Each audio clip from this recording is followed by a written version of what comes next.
रात का समय था और गुंजन ट्रेन में अकेले सफर कर रही थी। बड़ी अजीब बात है, ये ट्रेन तो पूरी खाली है, सिर्फ ये 2 आदमी और औरत ही दिखाई दे रहे हैं। गुंजन के सामने एक आदमी बैठा था और दूसरी तरफ एक औरत। अचानक से वो आदमी ट्रेन के बाहर देखता है और जोर से चिल्लाकर कहता है, राजगढ़ का स्टेशन आने वाला है, सब लोग चौकन्ने हो जाओ। इतना कहकर वो आदमी आंखें बंद कर लेता है। ऐसा लग रहा था जैसे वो सो गया हो। ये देखकर गुंजन चौंक जाती है। अरे ये क्या था, बड़ा ही पागल आदमी है, ऐसे अचानक से चिल्लाया क्यों? और इसके चिल्लाने के बाद बाकी सब भी आंख बंद करके सो गए। अजीब है।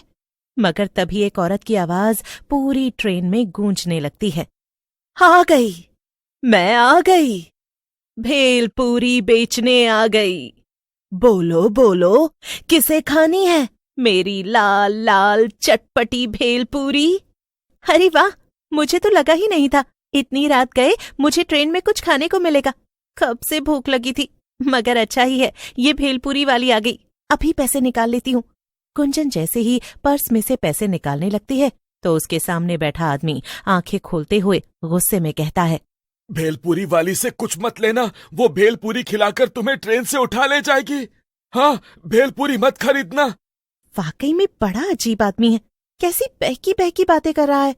अरे मुझे भूख लगी है तो मैं भेलपूरी क्यों ना लूं? हाँ, पड़ा आया। तभी लंबा घूंघट डाले वो भेलपूरी बेचने वाली औरत वहां आ जाती है और गुंजन की सीट के सामने रुककर उससे कहती है, ओ दीदी, चटपटी मसालेदार भेलपूरी ले लियो, बड़ी मजेदार है। हाँ हाँ, मुझे लेनी है तुम्हारी भेलपूरी, मगर ये बताओ कि कितने की है एक प्लेट? अरे ले लो, पहले खाकर तो देखो, फिर बताएंगे दाम। अच्छा ये भी सही है, लाओ फिर खिलाओ।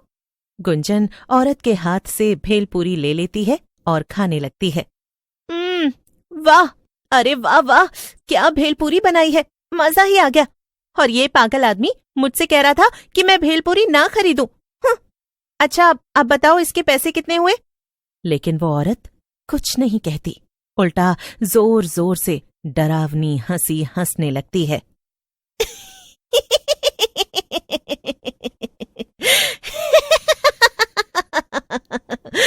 पैसे?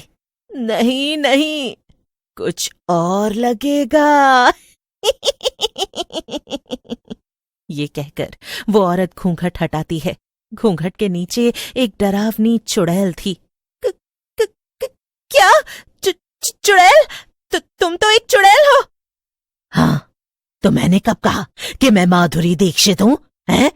और इस भेलपूरी के बदले तो मैं तुझे लेकर जाऊंगी और खाऊंगी।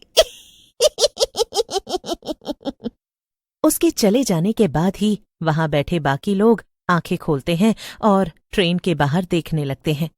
ये तो होना ही था, मैंने उस लड़की को चेतावनी दी थी, मगर उसने मेरी बात नहीं मानी और चुड़ैल उसे अपने साथ ले गई। राजगढ़ स्टेशन आने से पहले हमेशा ही ऐसा होता है। हाँ, अब हम कर भी क्या सकते हैं, हम तो अपना काम कर ही देते हैं ना, जो कि लोगों को चेतावनी देना है। अब उसके आगे हम क्या ही करें। असल में वो दोनों बूढ़े आदमी और औरत पंकज और राधिका थे, जो कि पति पत्नी थे और रामगढ़ गांव में ही रहते थे। वो हर रोज उस ट्रेन से सफर करते थे ताकि लोगों को भेलपूरी बेचने वाली चुड़ैल से बचाया जा सके, मगर उनका ये तरीका भी अक्सर काम नहीं आता था। फिर एक दिन सुबह सुबह पंकज कहता है, राधिका, क्यों ना हम किसी तरह ये ट्रेन चलना ही बंद करवा दें। अगर ट्रेन चलेगी ही नहीं तो चुड़ैल भेलपूरी बेचने आएगी ही नहीं और ना ही लोग गायब होंगे, ना मरेंगे। वो स्टेशन मास्टर है ना रघु भाई, हम उनसे जाकर कहेंगे, उनकी बहुत पहुंच है। वैसे भी इस ट्रेन में ज्यादा लोग आते ही नहीं, वो बात करेंगे तो ट्रेन जरूर बंद हो जाएगी। अच्छा, तो फिर आओ अभी जाकर उनसे बात करते हैं। रघु सिर्फ स्टेशन मास्टर ही नहीं था, बल्कि गांव का सबसे अमीर आदमी भी था। उसकी दूसरे गांवों और शहरों में खूब पहचान थी। अरे आओ आओ पंकज भाई, कैसे आना हुआ? रघु भैया, आप तो जानते हैं कि हमारे स्टेशन से गुजरने वाली जो ट्रेन है, पिछले 3 महीनों से उस पर एक भेलपूरी बेचने वाली चुड़ैल का साया मंडराने लगा है। वो रात को आती है और जो भी उससे भेलपूरी खरीदता है उसे अपने साथ ले जाकर मार देती है। हाँ, मैंने ऐसी बहुत सी अफवाहें सुनी है, पर मैं क्या करूं? भैया, आप ना ये ट्रेन ही बंद करवा दीजिए।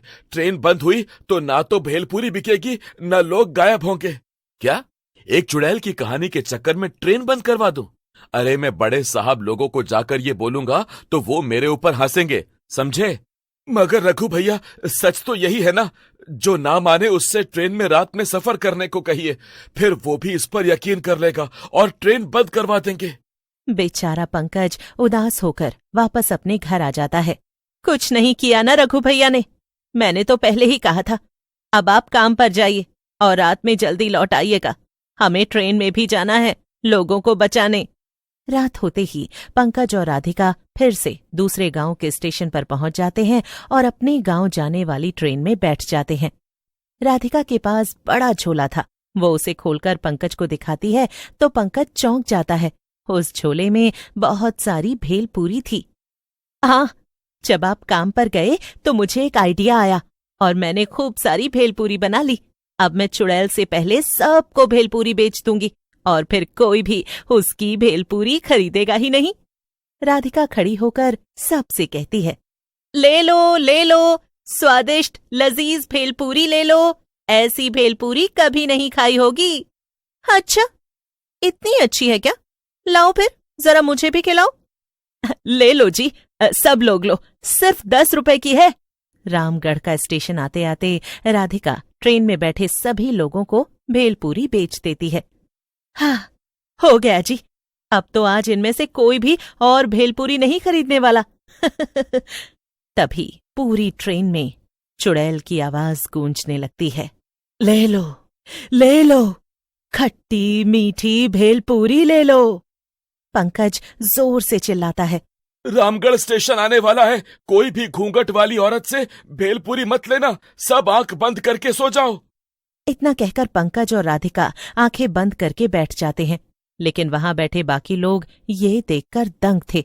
अरे, ये दोनों आंखें बंद करके क्यों सो गए? भेलपूरी वाली ही तो आ रही है, कोई चुड़ैल थोड़ी है। तभी घूंघट डाले चुड़ैल शीतल की सीट के सामने आकर खड़ी हो जाती है। ले लो, खट्टी मीठी भेलपूरी ले लो, एक बार खाओगे तो दोबारा कभी नहीं खा पाओगे। हैं? क्या मतलब?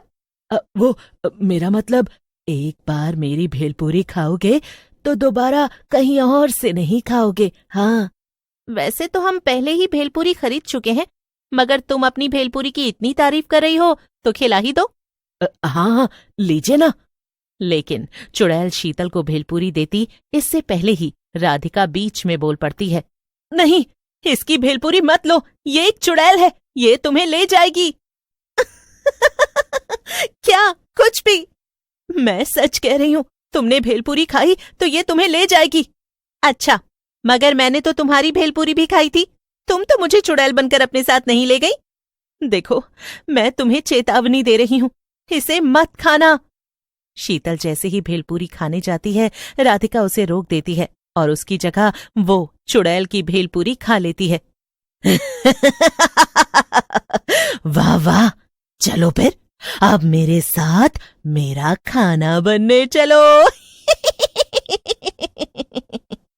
चुड़ैल राधिका को उसके बड़े भेलपूरी के झोले के साथ उठा लेती है। ये देखकर वहां बैठे बाकी लोग चौंक जाते हैं। बेचारा पंकज बहुत रोता है, मगर वो कर भी क्या सकता था? अब तो उसके पास एक ही काम था और वो था अकेले ही लोगों को बचाना। अगले दिन फिर से वो रात में ट्रेन में आकर बैठ जाता है। फिर जैसे ही घूंघट डाले चुड़ैल भेलपूरी लेकर वहां आती है। भेलपूरी ले लो, खट्टी मीठी। लेकिन अब तो पंकज भी जान गया था कि लोग उसकी बात नहीं सुनेंगे। लेकिन तभी कुछ ऐसा होता है जिसे देखकर पंकज चौंक जाता है। वो चुड़ैल पंकज के पास आती है। ये लो, आप भेलपूरी नहीं खाएंगे? पंकज कुछ कहता उससे पहले ही चुड़ैल उसे भेलपूरी खिला देती है और भेलपूरी खाकर पंकज सब समझ जाता है। यानी तुम वो चुड़ैल नहीं बल्कि राधिका हो?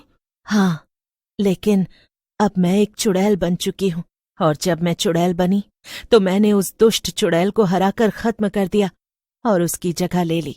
अब मैं ही भेलपूरी बेचने रोज आऊंगी यहाँ और किसी को भी नहीं मारूंगी।